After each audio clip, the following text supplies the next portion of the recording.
This video contains elements that are not suitable for children under the age of 14. Viewer discretion is advised.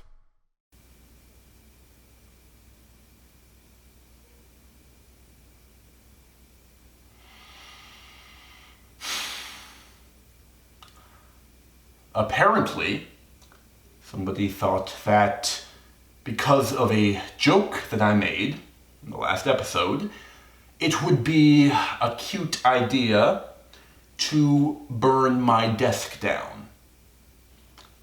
So, while my desk is being repaired, I'm going to have to do part 2 of this video and talk about some of the greatest songs of the 90s from this lovely corner of my parents' room.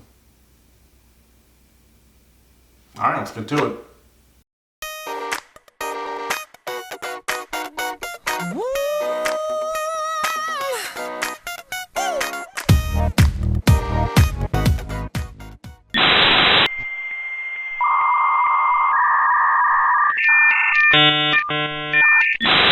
And now to talk about one of the hippest bands that you can be into by discussing quite possibly the single stupidest song that they've ever made. Seems pretty par for the course for this show, honestly. I don't care if Monday's blue, Tuesday's grey and Wednesday too. Thursday, I don't care about you, it's Friday, I'm in love. I've spoken before about popular acts that I say I don't know that much about. That's usually relatively speaking. Like I said, I don't know much about Madonna or U2 in this video, but honestly, it's impossible to be into music history and not have a general idea of their influence, even if you don't know the specifics. The Cure is the first popular group I've talked about that I legitimately know almost nothing about. The only reason that I know they're so popular is because they always seem to be pretty high up there on the list of bands that make you cool if you're into them. All you have to do is take one look at these guys and you probably have an idea of the kind of music that made them famous, and indeed, a quick bit of research confirmed that they are indeed innovators of the post-punk and goth rock genres. They've been around since the mid-70s, and in that time they've developed a reputation for dark, stormy-sounding songs that were continuously experimenting and evolving. However, by the early 90s, lead singer Robert Smith was sick of writing such depressing music, so in 1992, in a move that was not at all motivated by the fact that their last album was poppier than usual and yielded them the most commercial success they'd ever had, the band released what is, without a doubt, the single happiest, catchiest, and stupidest song that they'd ever written. Yes, even as someone who could name you probably 2 other Cure songs, I feel confident saying that. Friday I'm in Love is just about as simple as the song can get, and it's about exactly what you think it is, about how much the narrator loves Fridays.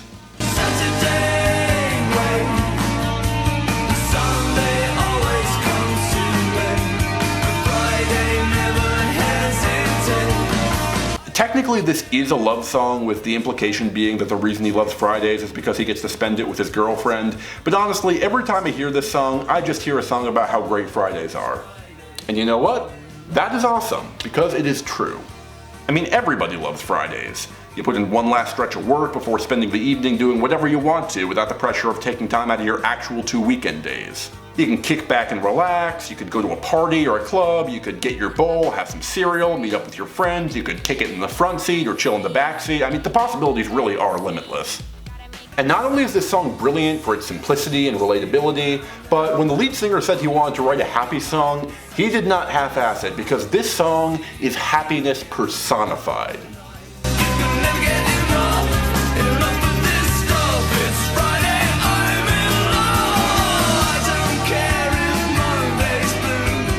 Maybe it's just because I'm so burned out on the gloomy synths that dominate the charts today, but hearing actual guitars singing through this glorious modified Pocket Bell Cannon progression just makes my spirit soar. The vocals are just as good. Smith sounds overwhelmed with happiness, and it's so infectious that it makes it hard for me to believe that this band is even capable of producing gloomy songs. This whole thing just comes together just like so perfectly. I honestly don't even mind the part where the guitar comes up and farts in my ear. Yeah, this song is stupid, and yeah, it's a total sellout. But you know what? The fact that this stupid sellout is so glorious only makes me ravenous to hear what they sounded like when they made the music they're actually famous for. I've still got 4 more entries to get through for now, but I'll definitely be checking out The Cure more later. But I'll be honest, there's like a part of me that still wants something like a little bit realer to sink my teeth into right now. Maybe something that was like actually a hit this year. You know, let's look that up. Let's look at the 1992 year-end list and see if there was something with like a little bit more of an edge and grittiness to it that I could look at. Oh.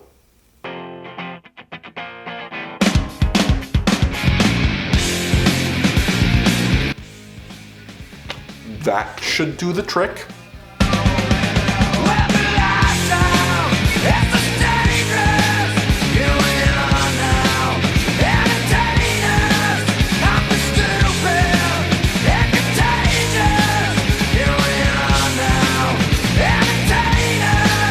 I'm not gonna say much about this one, and if you know anything about the history of modern music, then you should have a good idea of why that is.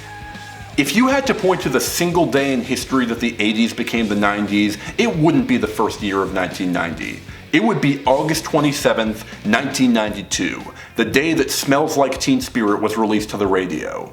The story of this song and this band is the stuff of legend, from the song's rise to the top as a massive sleeper hit, to the song being praised as the anthem of the generation of apathy, to the whiplash and undesired attention that shook Nirvana to its core and led to the untimely suicide of Kurt Cobain.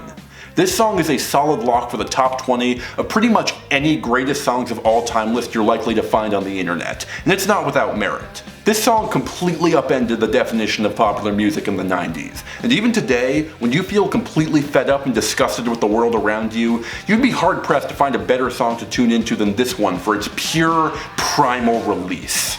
I think that's the best way to describe this song. Primal.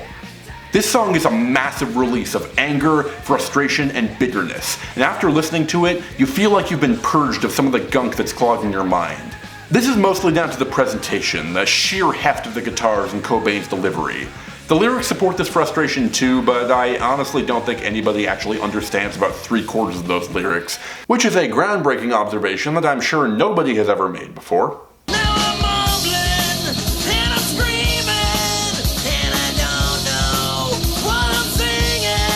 There's actually a hilarious video where a bunch of kids read through the lyrics of this song, and it takes most of them a while to realize what the song actually is. Ooh.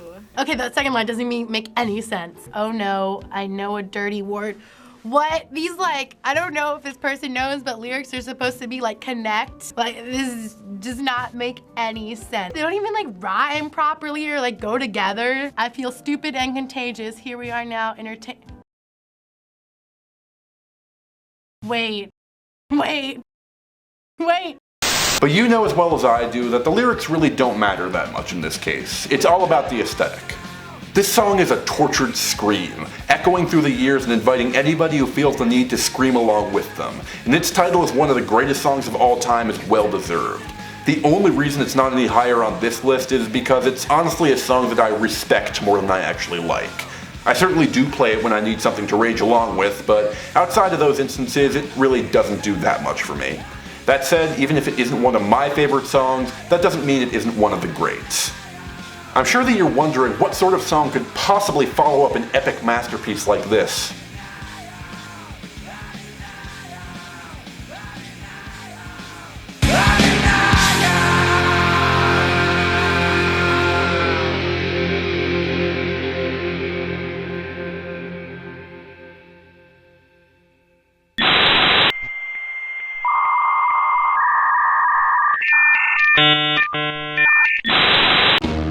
Wicked and weakness, you gotta see this. Yeah. Hey. In 2017, Kendrick Lamar's Humble was one of the biggest songs of the year. While it had all the hallmarks of any other Kendrick Lamar lead-off single, the one bit that caught everybody's attention was the second verse. I'm so fucking sick and tired of the Photoshop. Show me something natural like Afro with your pride. Show me something natural like ass with some stretch marks. To have a line like this in the #1 hit, which talked about not only the unfairness and shallowness of Photoshop, but also the non-judgmental advocacy of beauty for bigger women, specifically black women, was a big deal. However, while I personally do consider Humble to be one of the best hit songs of 2017, I'm really not too keen on the Photoshop bit for two reasons.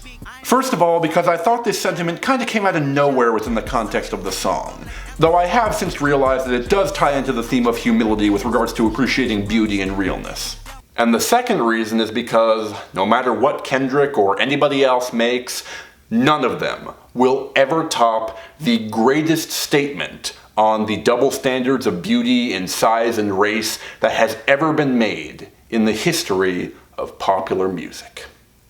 Oh my God, Becky, look at her butt. It is so big. She looks like one of those rap guys' girlfriends.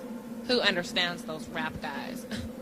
They only talk to her because she looks like a total prostitute, okay? I mean, her butt is just so big. Yep. This is happening, people. She's just so flat. I like big butts and I cannot lie. You other brothers can't deny that when a girl walks in with an itty bitty waist and a round thing in your face, you get sprung. Yeah, do you remember when I said that 2 out of the 3 biggest songs this year were hip-hop songs that weren't threatening enough to turn off middle America? Well, here you go. The 2 biggest rap beefs of 1992 were Inside Out versus Backwards Clothes, and whether big butts or small butts were better. I mean, I'd certainly prefer it over today's 2 biggest rap beefs, which appear to be Drake versus people who think being a deadbeat dad isn't okay, and various SoundCloud rappers trying to out-sex offend each other respectively.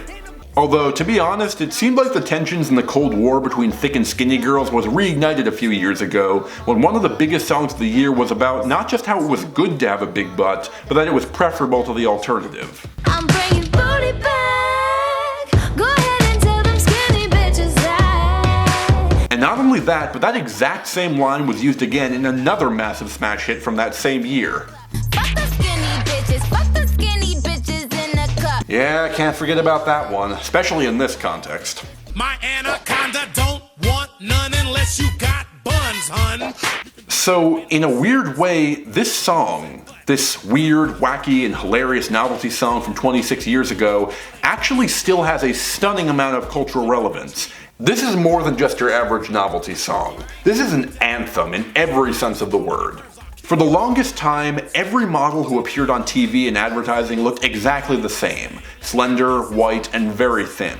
Even though movements like Black is Beautiful had existed since the 60s, the standard of American beauty was still extremely limited for decades. Baby Got Back was the first major pop culture phenomenon that brought an appreciation for the beauty of larger women into the conversation. Because it was so huge, it actually managed to get a real conversation going about this issue for the first time. As bizarre as it may seem, this song ended up playing a large part in redefining the way that America perceives beauty. For that alone, it's not only admirable, but also important and groundbreaking. But let's be real. When this song is used today, it's not being used to make a statement about race and beauty standards. It's being used like this.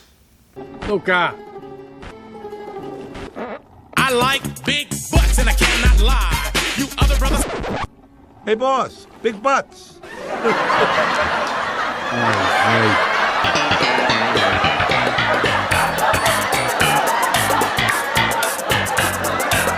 At a glance, it might seem like people are missing the point of the song, but that's the thing.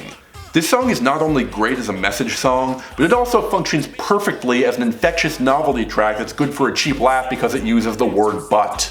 That's the reason that it caught on in the first place. Not only is it legitimately funny, but the beat is fire and Sir Mix-a-Lot demonstrates a degree of flow and lyricism that was really uncommon back in the day. A word to the thick soul sisters, I wanna get with ya. I won't cuss or hit ya, but I gotta be straight when I say I wanna.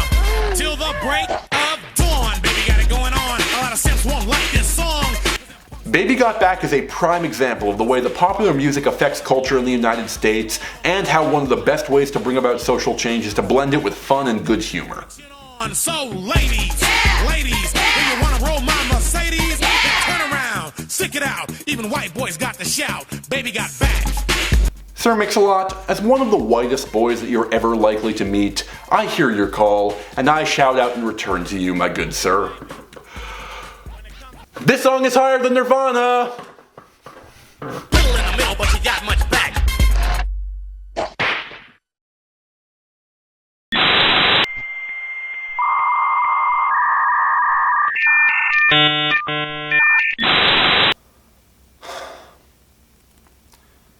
You know, over the past few months making these lists, I've had to make some pretty difficult decisions in terms of what songs deserve to be on the list and where they deserve to place. There's a lot of pressure in publicly naming the song that you consider to be the best and worst of a year, and what songs you're leaving to the wayside to do so. But honestly, out of all the decisions that I've made so far on this channel, I think that the hardest one was denying this song the #1 spot.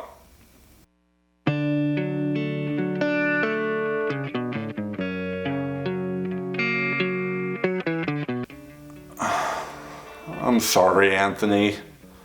I'm sorry, Chad. I'm sorry, Flea. And I'm sorry, Sean. I don't ever wanna feel like I did that day. Take me to the place I love. Take me all the way. Yep. Despite what all of you were probably expecting, this is how it ended up.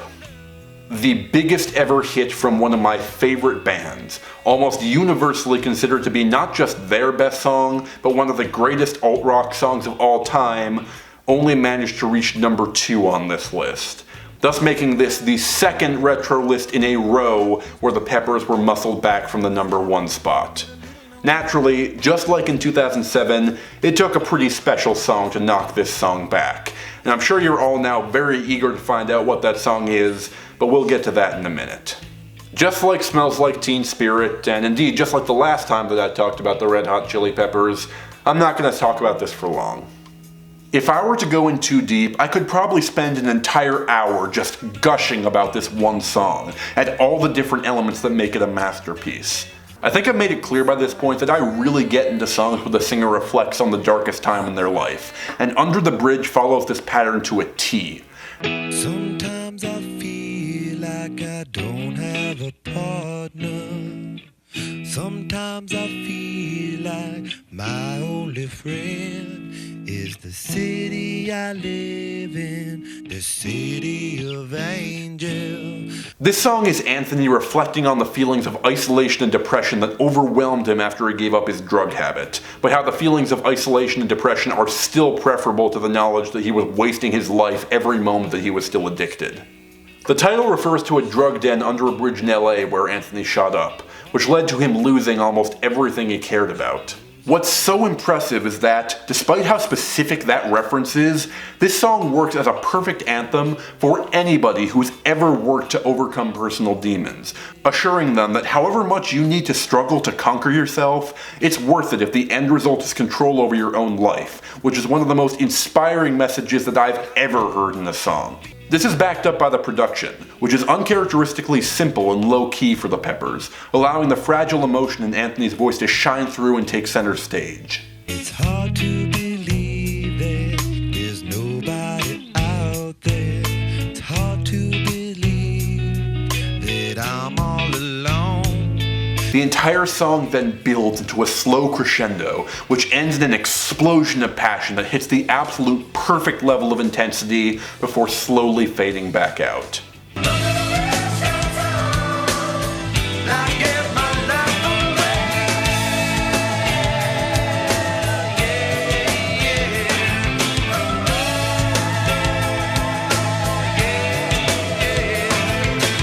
Even as a professional writer and an aspiring music critic, I don't have the words to describe exactly how this song makes me feel. The feelings are too strong, too deep, and too complicated to properly explain. So instead, I'll close this out by saying this.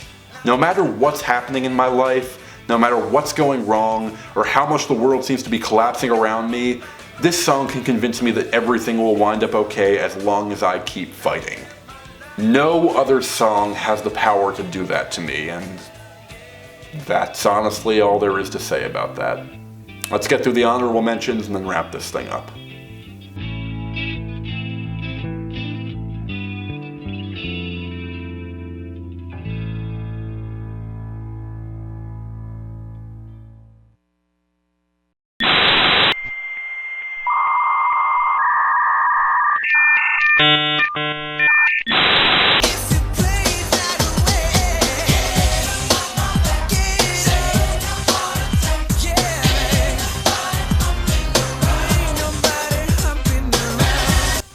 90s were really good at is taking sounds that should be horribly abrasive and somehow making them work. It didn't quite pan out on Jump Around, but this song hits a nice sweet spot. I was pretty disappointed by the New Jack Swing offerings from 1992, but it's still a great genre, so I'll take what I can get.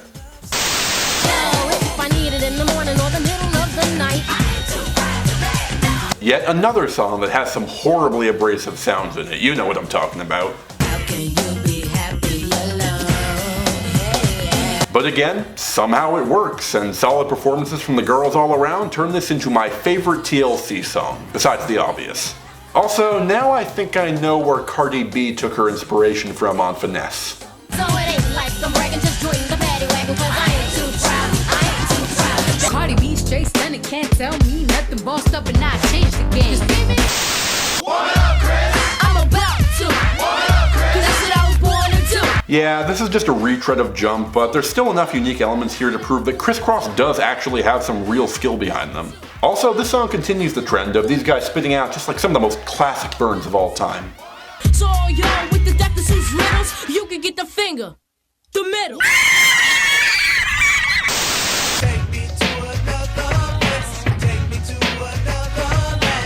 I've already mentioned Arrested Development a few times throughout this list, and that's because they were able to hit the mainstream in 1992 as one of the few hip-hop groups with actual legitimacy.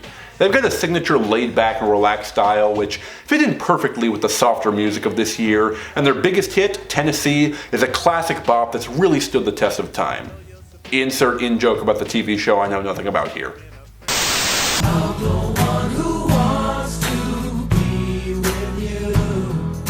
That's adorable.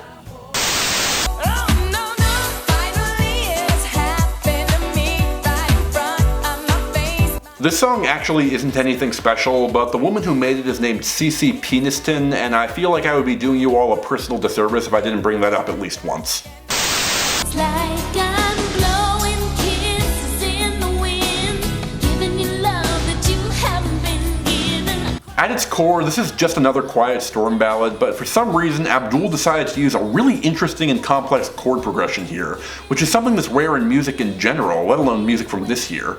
If you haven't already, go listen to 4 Chords by Axis of Awesome to get an idea of just how similar most pop music is structured. This song takes that structure and turns it on its head, which is enough of a breath of fresh air to get this otherwise pretty unremarkable song onto the list.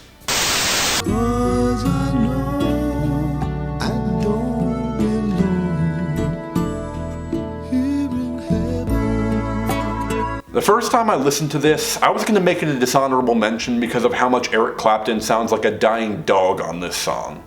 Then I looked up the reason that Clapton wrote this song. I listened to it again, and by the end of the song, I had tears in my eyes. It's too depressing and context dependent to make the list proper, but damn, this song can make you feel things.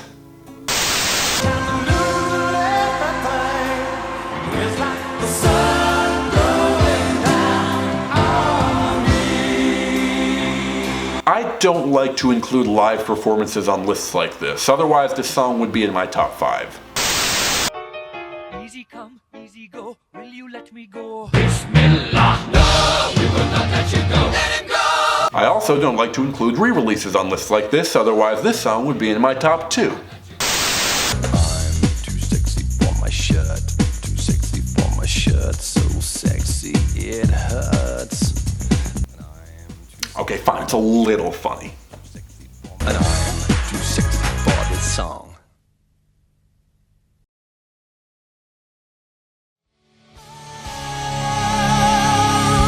It's the final countdown.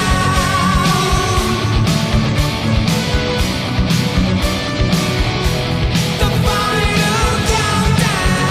The final countdown.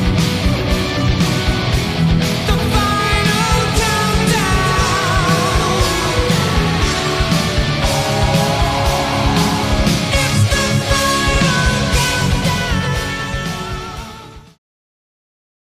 Despite how much I love it, Under the Bridge was never going to be my number 1 on this list. Even if I included Bohemian Rhapsody, I don't know if it would be number 1 on this list. From the moment that I realized that it was on the 1992 year-end list, there was only ever going to be one song at number 1. What song could possibly keep such legendary contenders off the top?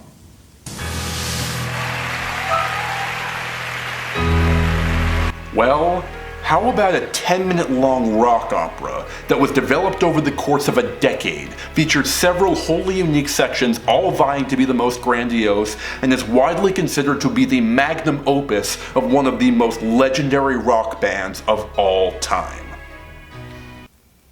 Again, let me clarify, I am not talking about Bohemian Rhapsody, although it's not that far off. When I look into your eyes, I can see a love restrained.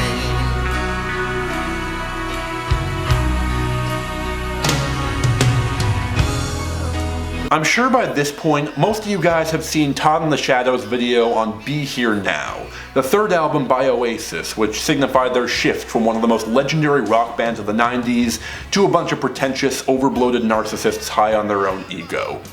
The song he thrashed hardest in that video was All Around the World, a 10-minute long anthem that lead singer Noel Gallagher wrote before he became famous, waiting to release it until he had the means to make it as epic in scale as it was in his head. I listened to the song after watching that episode, and I completely agree with the statement that it's an overblown monstrosity that seems to drag on forever, which confuses volume with quality. In a lot of ways, All Around the World and November Rain share a similar history. This was one of the first songs that Axl Rose ever wrote, dating back to before Guns N' Roses even existed, but it was just so grand in scope that he waited until the band was big enough to properly convey his vision for the song. Finally, after an explosion of commercial success that produced such all-time classics as Welcome to the Jungle and Sweet Child O' Mine, Axl knew the time was right, and he dragged the other members through the production of November Rain. And it's hard to hold a candle in the cold November rain. What resulted is a nearly 9-minute long beast of a single, which, to this day, is the longest song ever to hit the top 10 of the Hot 100. However, that's where the similarities to Oasis end, because while All Around the World is a cliched, repetitive, and self-impressed mess with loftier ambitions than it can live up to, November Rain has no such pretensions. It doesn't aim to be anything more than a power ballad about love, but it does aim to be one of the grandest power ballads of all time, and it succeeds with flying colors.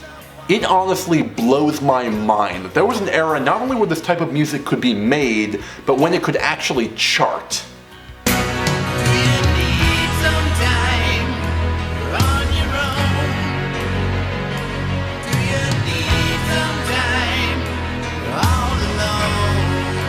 This song is a full-on symphony of rock, exploring the fragile relationship between love and time, and how it's able to drive people apart, but also heal what seems to be irreparable if you give it a chance. The instrumentation is thunderous and epic. The combination of Axl's scratchy vocals with the soft sincerity he speaks with makes the song sound all the more personal and revealing, and while Slash's solos aren't the most spectacular he's ever pulled out, they're still among his greatest, just for how perfectly they convey the emotions that swell throughout this track.